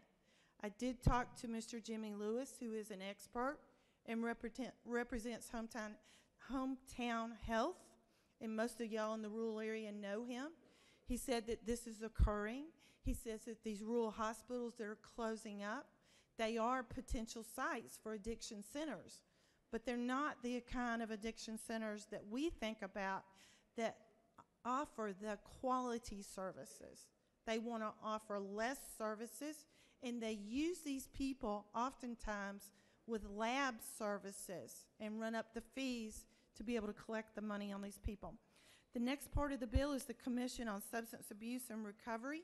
We found when we started working on this bill, and this is why it's integral with the senator from the 11th, that this particular issue touches every one of our state agencies, whether it's DPH, DBHDD, the Board of Education, Public Health, Corrections, the GBI, the list goes on and on and on.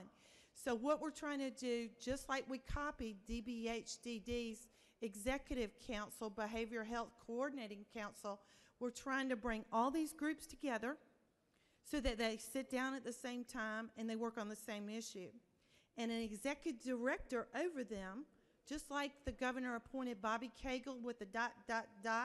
because we have problems in DFACS and foster care.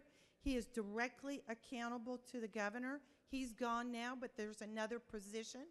This is quote unquote a drug czar, a person who is over this total issue. Right now it's completely fragmented in the state. If I go over here, I gotta go over there. It's like squeezing a balloon, the water goes up, the water goes down. That's the purpose of the drug czar. And all of those different agencies are added. One of the questions was, are you taking away from these agencies? We know what the fiefdoms are like around here.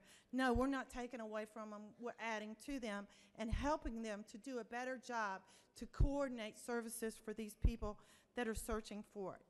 The other issue is increased penalties for insurance fraud.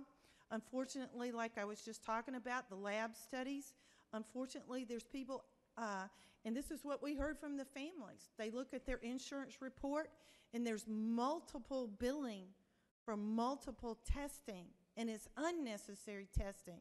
I know that you have to test people in recovery, and that's part of the process, but this is actually over-testing, and there is actually penalties for that. One of the most important things, and I'm going to close out, is about K through 12 education. As you know, the senators that have been here for a long time, we have done things about obesity and the obesity epidemic and nutrition. And we have made mandatory education in K through 12. And I didn't even know this until I started talking to some of the interns and some of the younger kids.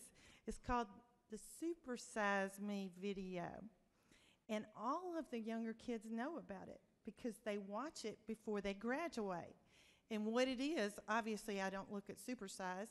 It teaches them not to go to Chick-fil-A or McDonald's and supersize their waffles because it adds on additional calories.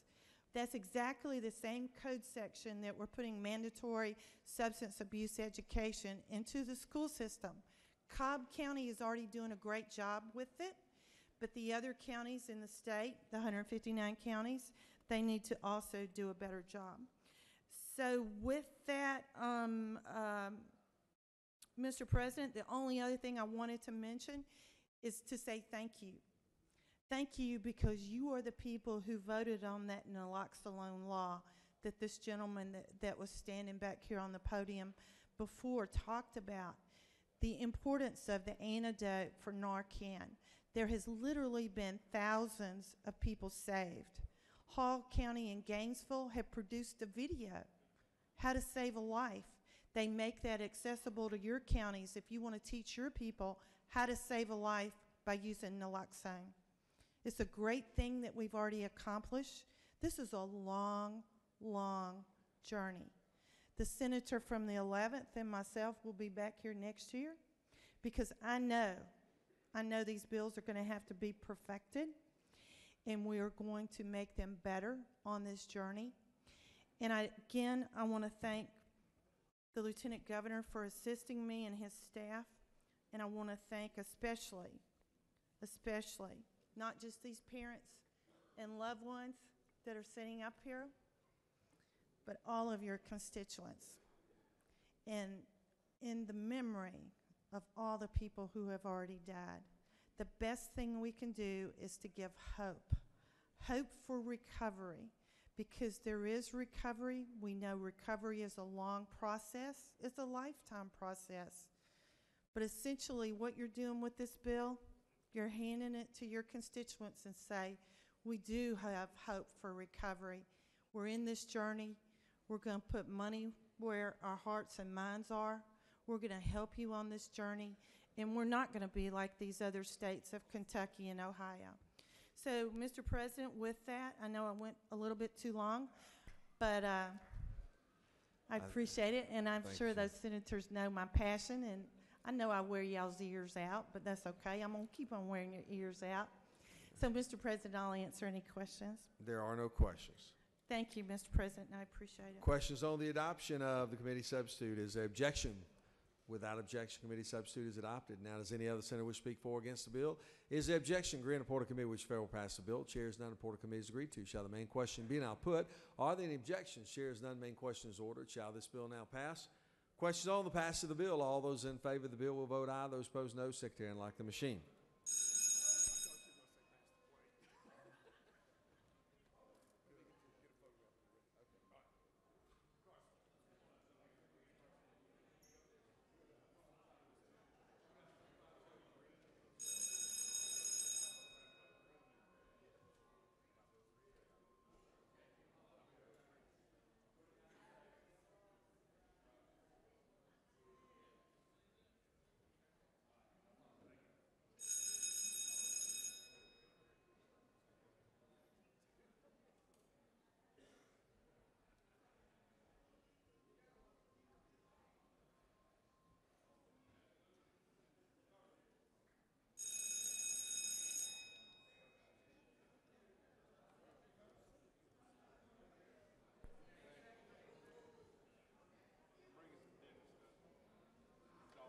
Okay. On the pass of the bill, the yeas are 53, the nays are 0, and this bill, AMC referencing a constitutional majority, is therefore adopted. I want to thank Jim Langford along with his organization, Substance Abuse Research Alliance, who has done a remarkable job, and everyone that has participated to get us to this place today. Thank you all very, very much. Appreciate you.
We have a special group we would like to recognize that the House tried to capture while they were over there, but they have finally arrived in the Senate.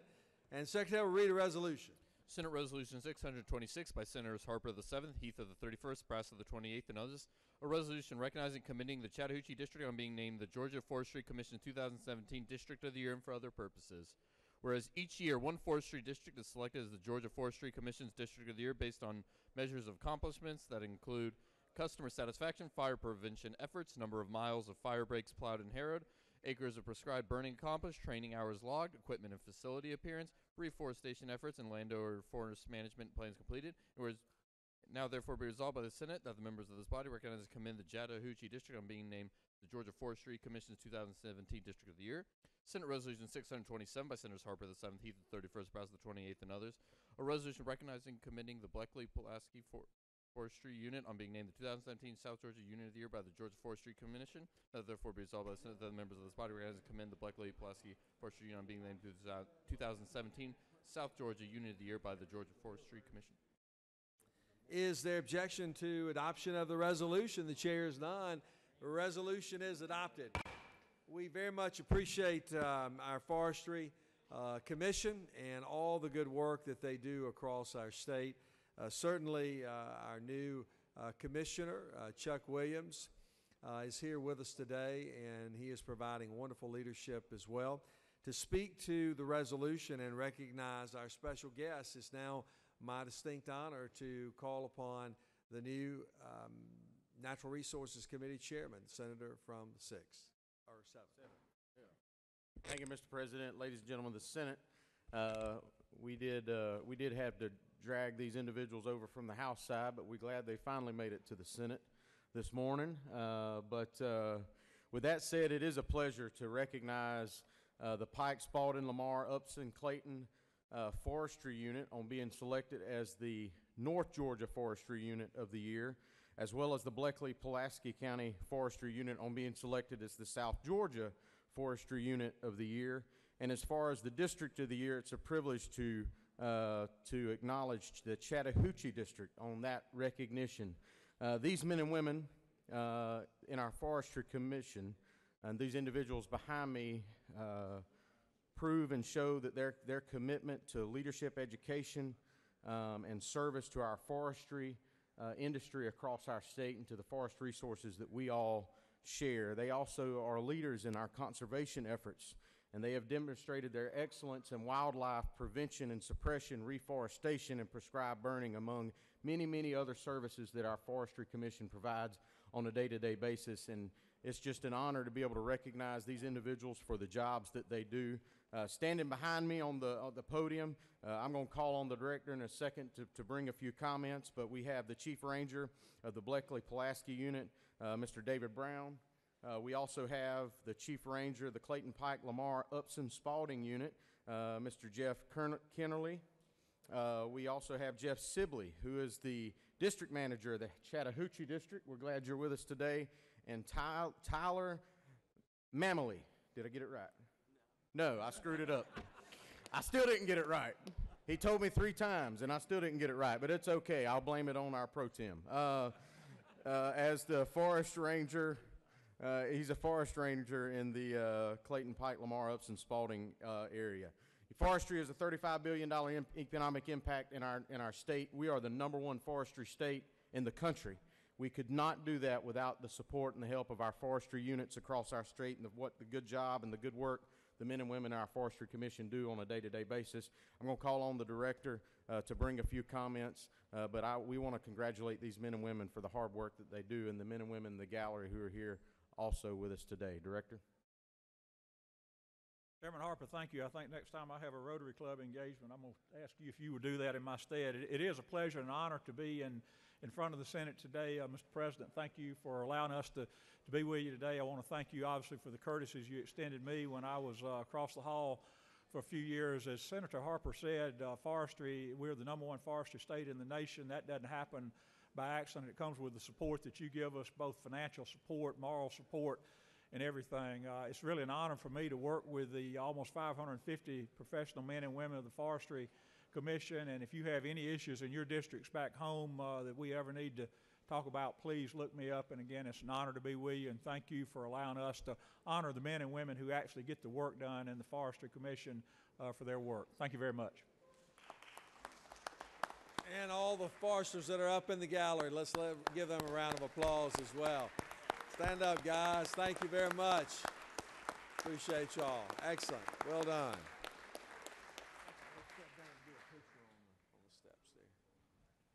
Secretary will read Senate Bill 357.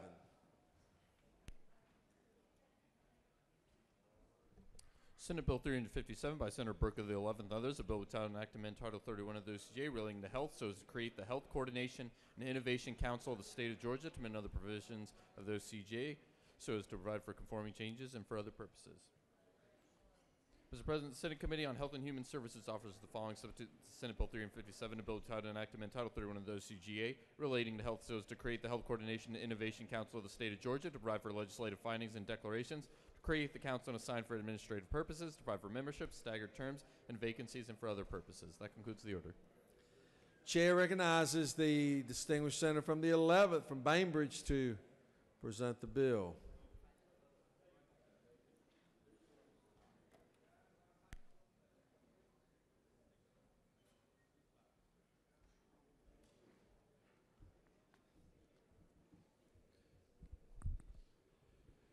Thank you, Mr. President. Several of my colleagues, as I was standing back there in the proper position to come up to present the bill, said, Dean, you are going to do your usual 30-second bill presentation and get out off the well after the senator from the 45th had done her thing. And unfortunately, guys, I can't because this is too important. So just be patient with me, okay? I came to the Senate 6 years ago for one reason, and that was to improve the health care and delivery system in Georgia. That is my passion. That's what I'm here for. I've got to vote on all the lawyer bills and the other things that we have to do, and I do it willingly, but health care is my passion. And I want to thank some people because there's some folks around here that have let me participate, both on the appropriation side with the senator from the 4th giving me the responsibility for the community health subcommittee. Of course, the president of the Senate for appointing me on the health committee initially and now as vice chairman. And I take those roles very, very seriously. My folks at the hospital sometimes thinks I take that role a little bit too seriously. Sometimes they wonder who I am when I walk in the hall down there. But I do want to thank, again, the President of the Senate for appointing the Health Reform Task Force that the Senator from the 45th mentioned. Senator from the 4th, the Senator from the 52nd, the Senator from the 32nd, the Senator from the 33rd, obviously the Senator from the 45th, and my fellow physician, the Senator from the 1st. And I want to thank all of them for the hard work. We did travel all over the state. We spent a lot of time in my district and in many of your districts trying to figure out what we can do. And as most of you know, this is not just a local problem, it's not a state problem, it's a national problem.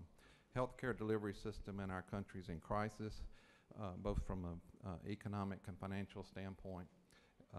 Access, these are issues that the legislators all over the country are having to deal with. There was a lot of news recently about Amazon and Berkshire Hathaway coming together because of their frustration with the lack of innovation in healthcare. And I'm personally affronted when I read the newspapers and the magazines and they talk about Georgia's healthcare outcomes being in the bottom 10 of the 50 states frequently. Maternal mortality, we were 49th for many years. Now we've dropped to maybe 47th or 48th. And those kind of statistics bother me, and I hope they bother you.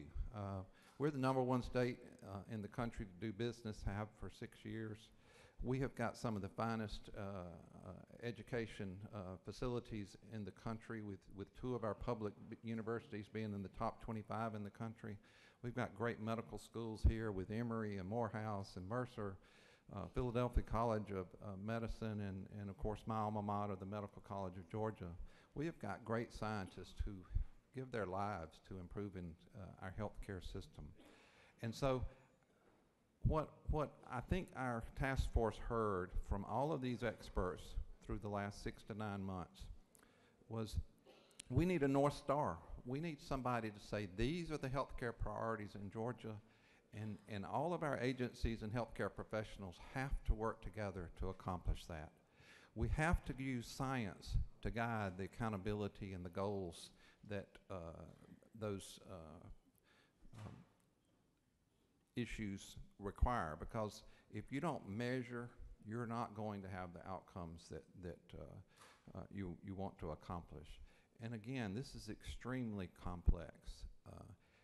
One of the things that I appreciate the most, the senator from the 26th is not at his desk, but a couple of years ago, he raised a lot of heck around here about one of his rural hospitals struggling, and the governor appointed the task force, hospital stabilization task force. And one of the learnings from that task force has been the local communities did not discuss, collaborate, and innovate on that local level, the one-on-one basis. And after those grants have been awarded, a lot of the hospitals have made significant changes and improvements in their outcomes and lowering their cost.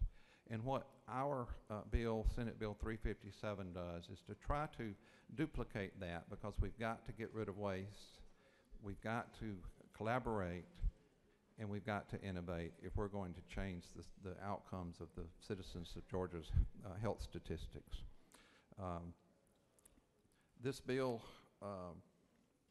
develops a council, it develops a director that reports to the governor, and it develops an innovation center where the science will take place.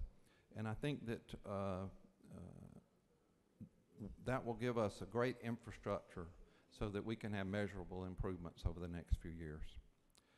Again, I want to thank the President of the Senate for his leadership on this issue. I want to thank the members of this body for allowing me to participate in the efforts that we're making to try to improve the health of our citizens. I want to especially thank the Senator for 45th for her passion on this subject as well. Mr. President, I appreciate the support of this body for Senate Bill 357, and I yield the well for questions.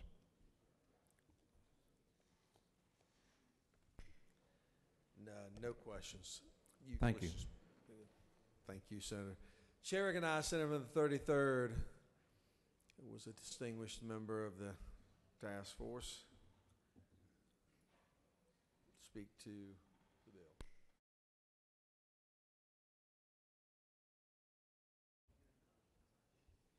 Thank you, Mr. President, my fellow senators, colleagues, friends, and y'all.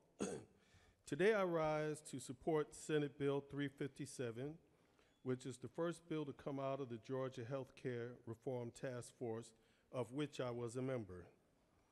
The Georgia Healthcare Reform Task Force came together to improve the health of Georgians, and in order to do this, we must work together to give access to our providers and address the deficiencies in how we provide health care in Georgia. The task force met with several directors and leaders of Georgia's top healthcare research programs and associations. From these meetings, we have determined that Georgia must move in a new direction regarding healthcare if we hope to improve accessibility. This bill is the first step in addressing that problem. It will create and implement a strategic plan to deliver efficient health care statewide. It will also create a health system innovation center to analyze rural health care delivery areas and reduce inefficiencies. Finally, it would also create a health coordination and innovation council to involve our medical schools and healthcare communities in solving the rural healthcare delivery problem. Moving forward, I encourage us to continue to strive for the least restrictive environment for all Georgians to have access to affordable health care, and I thank the President of the Senate for his passion and commitment on health care issues. And after that, Mr. President, I yield the well. Thank you, Senator. No further questions. Question is on the adoption of the committee substitute. Is there objection? Without objection, committee substitute is adopted. Now, does any other senator wish to speak for or against the bill? Is there objection? Agree in the Report of Committee which fail pass the bill. Chairs none. The Report of Committee is agreed to. Shall the main question be now put? Are there objections? Chairs none, and the main question is ordered. Shall this bill now pass? The question is on the pass of the bill. All those in favor of the bill will vote aye. Those opposed, no. Secretary will unlock the machine.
On the passage of the bill, the yeas are 53 and the nays are 1. This bill, having received requisite constitutional majority, is therefore adopted. Chair recognizes the majority leader. Excuse me. I'm sorry. Before I do that, let me, Senator from the 52nd, what purpose do you rise? Mr. President, I move that the Senate adhere to its disagreement to the House amendment to Senate substitute to House Bill 217 and that a conference committee be appointed.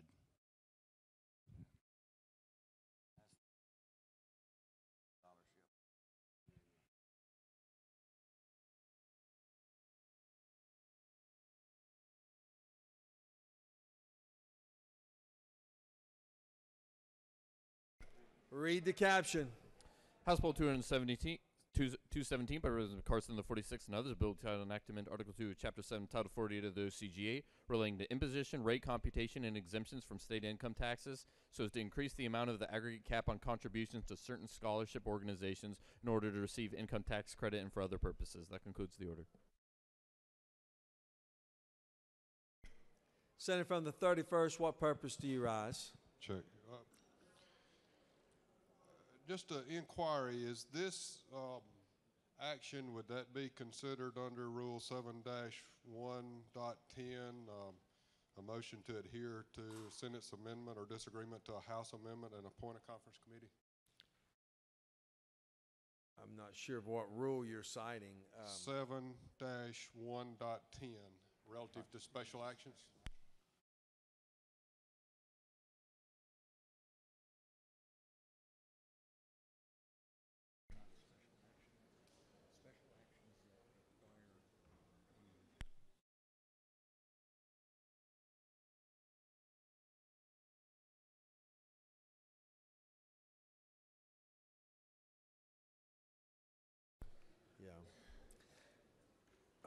I think that, let me just see if I understand the question that you're asking, Senator. That is, you're interpreting the rule to mean that in order for a special motion to adhere and appoint would require a previous notice to the Senate that that the Senate was going to move in that direction. Is that what I'm understanding you? The rules that we adopted on the first day of last year to set forth the way that we would conduct our business specifies that during the first 35 days there's a list of some 6 special actions that require a notice to be served the day before that the action is actually taken. And I thought that it was a motion to adhere as opposed to a notice that the this intent is of serving to appoint. This is to appoint a conference committee. So that, according to my understanding of the rules, would require that a notice first be served, and then the next legislative day, the motion would be in order. No.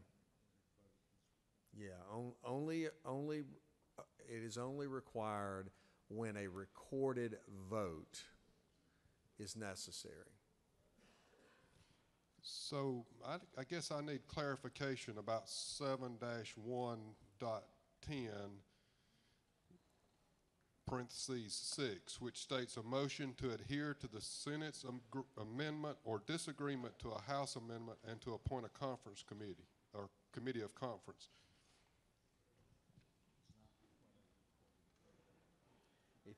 If you go down to B, it says that does not require a recorded vote.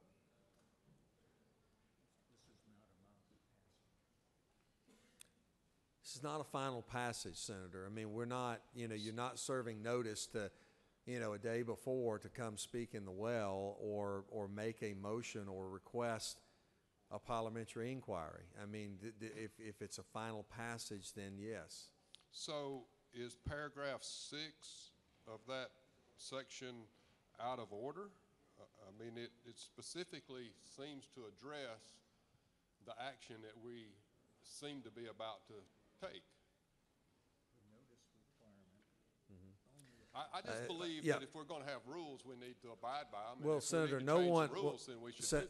Senator, no one is advocating that anyone is breaking the rules. Okay, I mean, obviously, the Senate has had a long tradition of priding itself on being the deliberative body, and we put rules in place to ensure that ample time is given to every senator in order to make the decisions by which he or she makes or chooses to make.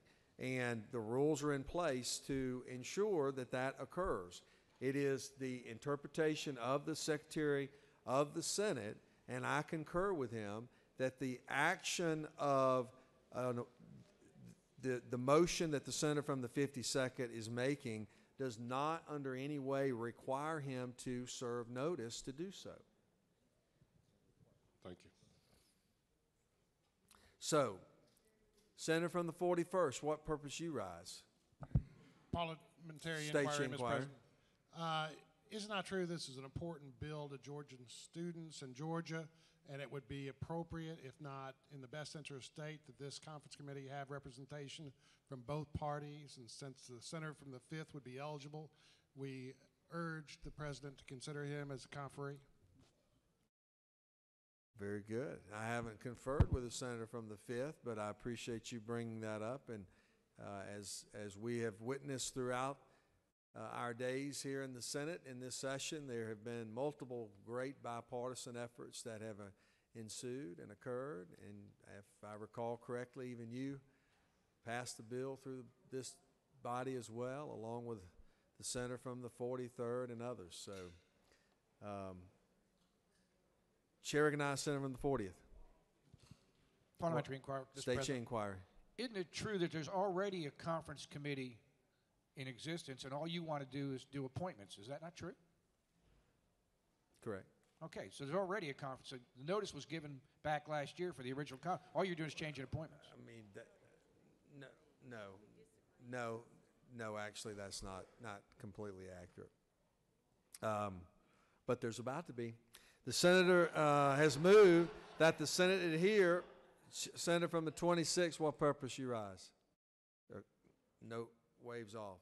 The senator's moved the Senate adhere to its disagreement to the House amendment to the Senate substitute to House Bill 217, and that a conference committee be appointed.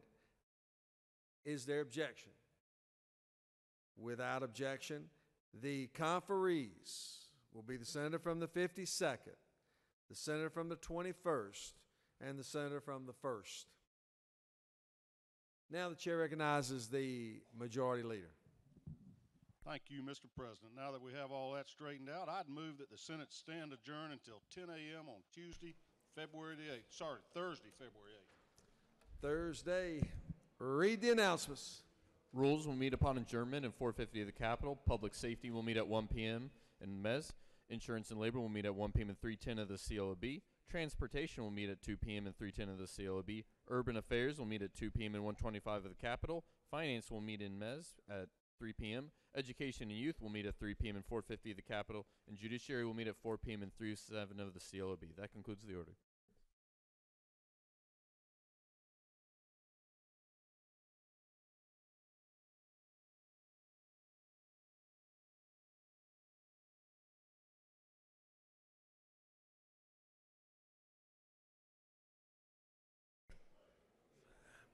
Are there any other announcements?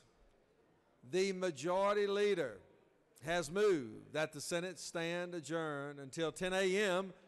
tomorrow morning. All of those in favor will say aye. All those opposed, no. The noes are weak and the ayes clearly have it. We stand adjourned.